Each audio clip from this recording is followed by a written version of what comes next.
สบายดีหมู่เพื่อนทุกคนเนาะมื้อนี้มาพบกับข้าพเจ้าอีกเทื่อนึงเนาะข้าพเจ้าจะมาแนะนำวิธีการสมัครเป็นสมาชิกเมมเบอร์ของเพจ QQ เนาะที่ต่อจาก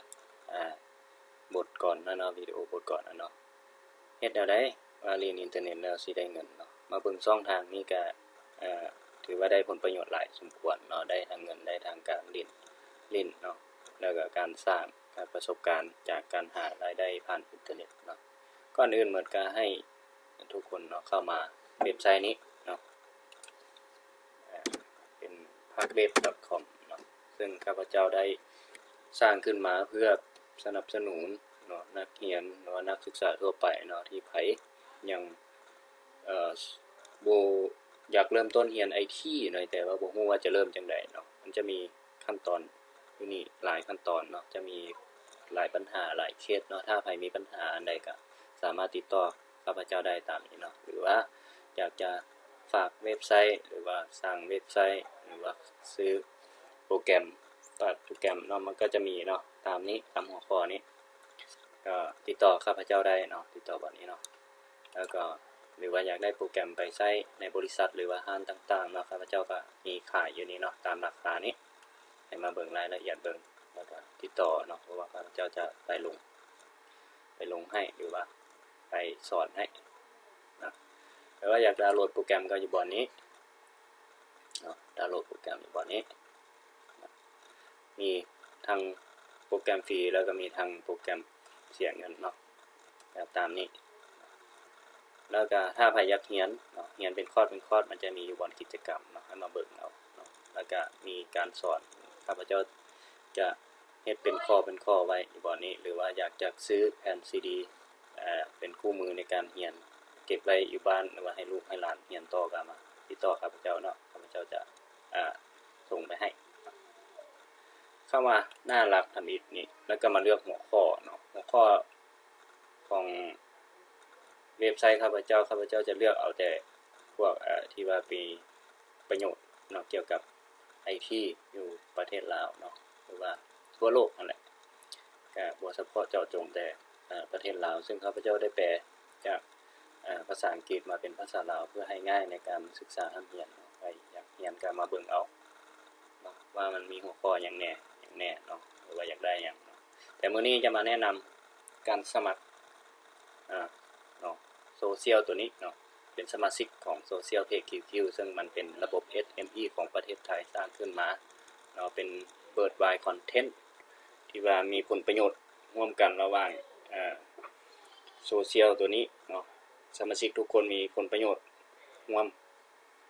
คือจะมีรายได้ร่วมกันจากบริษัทของพระเจ้าแล้วก็ผู้เข้าไปเรียนก็จะมีรายได้เนาะว่ารายได้นั้นมัน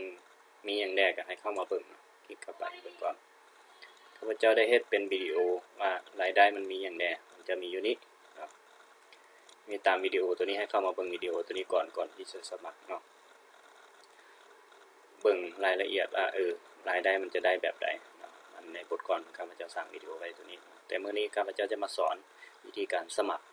การสมัครก็บ่มีหยังหลายนี่วิธีการสมัครข้าพเจ้าเฮ็ดเป็นไฟล์ไว้ให้เนาะตามขั้นตอน1 2 3 4 5 6 7 8 9 10 11 12 13นี่ล่ะจนว่าสำเร็จเนาะฮอด15ได้สำเร็จแล้วก็หลังจากสำเร็จแล้วจะเป็นลักษณะแบบนี้เนาะแอคเคาท์ของเรามันจะเป็นแบบนี้ก็ให้ตกแต่งเอาเนาะตัวนี้ตอนข้าพเจ้าสมัครอยู่ประเทศลาวข้าพเจ้าเป็นคนที่680เนาะของสมาชิกที่เข้าไปเรียนแต่เป็นหยังว่าอยากให้เข้าไปเรียนนำย้อนมันมีรายได้เนาะมันมีรายได้ผ่านตัวนี้เหมาะสมสำหรับนักเรียนที่ยังบ่มีรายรับเนาะและอยากจะสร้างรายรับผ่านอินเทอร์เน็ตเนาะหรือว่าอยากจะเฮ็ดเวียกจริงจังโดยผ่านโซเชียลตัวนี้ก็ได้เนาะเพราะว่ามันจะมีรายรับประจำเดือนคือกันคล้ายๆคือกับเงินเดือนนั่นแหละแต่ว่าขึ้นตามความขยันของใครของมันว่าใครจะเฮ็ดได้ส่ำใดเนาะคลิกลิงก์บอนนี้เนาะลิงก์มันจะมี2บอนข้าพเจ้าเอาไว้ทางเทิงแดงรุ่มแดงลิงก์สมัครบอนนี้ให้คลิกเข้าไปคลิกโหลดคลิกเข้าไปแล้วจะมาเห็นสิเนาะอันนี้มันเป็นวิดีโอก่อนที่จะเข้ามา เป็นสมาชิกเพจ QQ เนาะมันเราก็บ่มีเวียกเฮ็ดเนาะแล้วเราก็จนว่าเราได้มาเจอโซเชียลตัวนี้เนาะให้อ่านตัวนี้เด้อให้อ่านตัวกฎระเบียบตัวนี้ก่อนเนาะความเข้าใจกับกฎระเบียบตัวนี้ให้มันได้เนาะแล้วก็คลิก accept เนาะแล้วก็ใครอยากเบิ่งก็เบิ่งเนาะว่าเขาเจ้าก่อนที่เขาเจ้าจะเข้ามาลินเป็นหยังว่าเขาเจ้าเข้ามาลินตัวนี้เพราะย้อนมันเหตุผลได้เนาะไปแล้วก็มาเบิ่งบ่อนนี้นี่ใส่อีเมลให้ละเอียดเนาะอีเมลตัวนี้มันจะมีการคอนแทคกันหลังจากที่เจ้าลงทะเบียนแล้วปึ๊บไปกฎระเบียบอย่างต่างๆเขาเจ้าจะส่งมาให้ทางอีเมลตัวนี้เนาะการสมัครมันจะมี2แบบเนาะแต่ว่า2แบบมันก็ใส่รายละเอียดคือกันนั่นแหละแต่ว่ามันจะต่างกันเนาะแบบส่วนตัวกับแบบธุรกิจคือแบบธุรกิจคือมันจะเป็นแบบว่าบริษัทเจ้าเนาะว่าเจ้าสิให้ไผมาช่วยบริหารจัดการเนี่ยเนาะแล้วก็แบบส่วนตัวคือ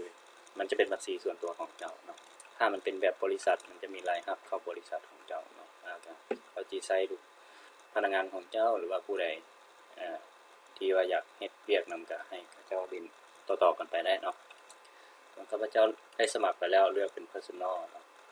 แล้วก็เลือกประเทศเนาะประเทศนี้ได้หมดทั่วโลกแล้วตอนนี้เจ้าเปิดให้สมาชิกทั่วโลกเข้าไปใช้เนาะเลือก LA ประเทศลาวมันก็จะขึ้น LA ใส่ชื่อบัตรประชาชนนี่ให้มันตรงกับชื่อเนาะเพราะว่าเป็นหยังต้องให้ละเอียดให้มันตรงกับชื่อหลังจากนั้นเจ้าจะมีรายรับในต่อเมื่อว่าเจ้าสมัครแล้วเจ้าต้องซื้อพื้นที่นำเพจ QQ นี้เนาะใน 1,500 บาทเนาะถ้าเจ้าอยากได้รายได้ไวเด้เจ้าต้องได้เสียเงินค่าเป็นเมมเบอร์เนาะซื้อพื้นที่กับเจ้าเด้เข้าไปลินเนาะมันจะ 1,500 บาทแล้วถ้าเจ้าเสียเงินแล้วเจ้าจะได้เป็นเจ้าจะได้เป็นuser premium คล้ายๆคือของข้าพเจ้าตัวนี้เนาะมันจะเป็นลักษณะนี้นี่เจ้าจะได้เป็น user premium ลักษณะนี้เนาะ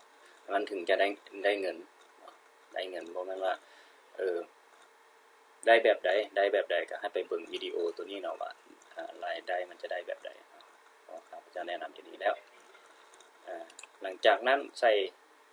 ให้ใส่2บอลนี้ให้มันละเอียดเด้อแล้วตรงกันหลังจากที่มันมีรายรับเข้ามาแล้วเพราะว่ามันจะมีการโอนเงินผ่านธนาคารเข้าบัญชีเจ้าเนาะของเจ้าแล้วก็กรอกไปแล้วก็คลิก next มันจะมี15ขั้นตอนเนาะในการ next คือ10เนาะใส่อีเมลเข้าไปใส่ชื่อใส่ประเทศเลือกอีเมล full name ของเจ้าเนาะใส่ ID เนาะ10ก็คลิก next ไปสุดท้ายมันก็จะได้เป็นบัญชีแบบนี้ส่วนรูปภาพอย่างไปตกแต่งเอาตัวนี้ไปมาสมัครแล้วตกแต่งได้เนาะนี่แม่นการแนะนำช่องทางการสมัครของเพจ QQ เนาะในบทต่อไปข้าพเจ้าจะพาเข้าไปเบิ่งว่าสมัครแล้วจะเป็นอะไรอยู่ข้างในของเพจ QQ เนาะแล้วจะตกแต่งรูปภาพจังไดจะทำการเสียเงินจังไดนะผ่านธนาคารจังไดเนาะในบทนี้ขอจบมาให้ติดตามบทต่อไปว่าจะเฮ็ดแนวใดในการบริหารจัดการ account ตัวเองเนาะขอขอบใจ